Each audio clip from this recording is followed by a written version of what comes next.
അധ്യായം 1 മുതൽ 21 വരെയുള്ള വാക്യങ്ങൾ. 7-ാം വർഷം യഹോയാദ പുരോഹിതൻ ശതാധിപന്മാരായ ജെറോഹാമിന്റെ മകൻ അസറിയ, യോഹനാന്റെ മകൻ ഇസ്മായേൽ, ഒബൈദിന്റെ മകൻ അസറിയ, അദായയുടെ മകൻ മാസയ, സിക്രിയുടെ മകൻ എലീഷാഫാത്ത് എന്നിവരുമായി ധൈര്യപൂർവ്വം ഉടമ്പടി ചെയ്തു. അവർ യൂദയിൽ നിന്ന് സഞ്ചരിച്ച നഗരങ്ങളിൽ നിന്ന് ലേവ്യരെയും ഇസ്രായേൽ കുടുംബ തലവന്മാരെയും ജെറുസലേമിൽ വിളിച്ചുകൂട്ടി സമൂഹം മുഴുവൻ ദേവാലയത്തിൽ വെച്ച് രാജാവുമായി ഒരു ഉടമ്പടി ചെയ്തു.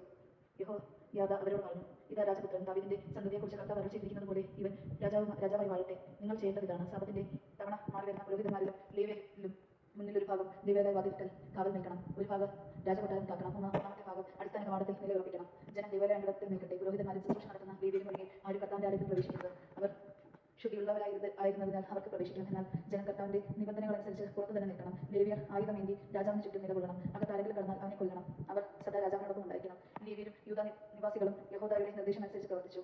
സാബത്തിൽ ശുശ്രൂഷയുടെ തവണ കഴിഞ്ഞവരും തവണ തുടങ്ങിയവരുമായ എല്ലാവരെയും അവർ കൊണ്ടുവന്നു. കാരണം യഹോദായ പുരോഹിതൻ ആരെയും വിട്ടയച്ചില്ല, ദേവാലയത്തിൽ സൂക്ഷിച്ചിരുന്നു. ദാവീദ് രാജാവിന്റെ കുന്തങ്ങളും ചെറുത്തും വലുതുമായ പരിചകളും എടുത്ത് യഹോയാദ നായകന്മാരെ ഏൽപ്പിച്ചു. തെക്കേ അറ്റം മുതൽ വടക്കേ അറ്റം വരെ ബലിപീഠത്തിനും ആലയത്തിനും ചുറ്റും ജനങ്ങളെ ആയുധസജ്ജരാക്കി കാവൽ നടത്തി. അനന്തരം അവൻ രാജകുമാരനെ പുറത്തു കൊണ്ടുവന്ന് കിരീടം ധരിപ്പിച്ചു, അധികാരപത്രം നൽകി. അവർ അവനെ രാജാവായി പ്രഖ്യാപിച്ചു. യഹോയാദാവും പുത്രന്മാരും ചേർന്ന് അവനെ അഭിഷേകം ചെയ്തു. രാജാവ് നീ നാൾ വാഴട്ടെ എന്ന് അവർ ആർത്തു വിളിച്ചു. ജനം ഓടിക്കൂടി രാജാവിനെ സ്തുതിക്കുന്നതിന്റെ ആരവം കേട്ട് അത്താലിയ കർത്താവിന്റെ ആലയത്തിൽ അവരുടെ അടുത്തേക്ക് ചെന്നു. ദേവാലയ കവാടത്തിൽ സ്തംഭത്തിന് സമീപം രാജാവ് നിൽക്കുന്നത് അവൾ കണ്ടു. സേനാനായകന്മാരും കാഹളം മുതുന്നവരും രാജാവിന്റെ അടുത്ത് നിന്നിരുന്നു. ജനമെല്ലാം ആഹ്ലാദഭരിതരായി കാഹളം മുഴകിക്കൊണ്ടിരുന്നു. ഗായകർ സംഗീതോപകരണങ്ങളുമായി ആഘോഷത്തിന് നേതൃത്വം നൽകി. അത്താലിയ വസ്ത്രം കീറി രാജദ്രോഹം എന്ന് വിളിച്ചു പറഞ്ഞു. യഹോയാദാ പുരോഹിതൻ സേനാപതിമാരെ വിളിച്ചു പറഞ്ഞു, അവളെ സൈന്യ നിലകളുടെ ഇടയിലൂടെ പുറത്തു കൊണ്ടുവരുവേ. ആരെങ്കിലും അവളെ അനുഗമിച്ചാൽ അവനെ വളഞ്ഞിരയാക്കുവേ. അവർ തുടർന്നു, അവളെ കർത്താവിന്റെ ആലയത്തിൽ വെച്ച് കൊല്ലരുത്. അവർ അവളെ പിടിച്ച് കൊട്ടാരത്തിന്റെ അശകവാടത്തിൽ കൊണ്ടുവന്ന് വധിച്ചു. തങ്ങൾ കർത്താവിന്റെ ജനമായിരിക്കുമെന്ന് യഹോദായുടെ ജനവും രാജാവ് ഉടമ്പടി ചെയ്തു. ജനമെല്ലാം കൂടി ബാലിന്റെ ആലയത്തിൽ കടന്നത് തകർത്ത് അവന്റെ ബലിപീഠങ്ങളും വിഗ്രഹങ്ങളും തച്ചുടച്ചു. ബാലിന്റെ പുരോഹിതനായ മാത്തനെ ബലിപീഠത്തിന് മുൻപിൽ വെച്ച് വധിച്ചു.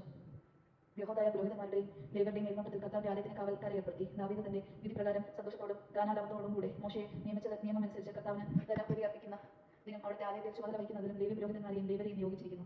ഏതെങ്കിലും വിധത്തിൽ അശുദ്ധമായവർ കർത്താവിന്റെ ആലയത്തിൽ പ്രവേശിക്കാതിരിക്കുന്നതിന് വാതിൽ കാവൽക്കാരെയും യഹോദായ നിയമിച്ചു. സേനാനായകന്മാർ, പൗരമുഖ്യർ, ദേശാധിപന്മാർ എന്നിവരുടെയും ജനത്തിന്റെ അകമ്പടിയോടെ അവൻ രാജാവിനെ കർത്താവിന്റെ ആലയത്തിൽ നിന്ന് ഉപരികവാടത്തിലൂടെ കൊട്ടാരത്തിലേക്ക് ആനയിച്ചു. സിംഹാസനത്തിൽ അവരോധിച്ച് ജനം ആഹ്ലാദിച്ചു. അത്താലിയ വാളിന് ഇടയായതോടെ നഗരം ശാന്തമായി. ദൈവജനമാണ് നാം കേട്ടത്. നമുക്ക് ദൈവത്തെ സ്തുതിക്കാം. ക്രിസ്ത്യാനി സ്തുതി.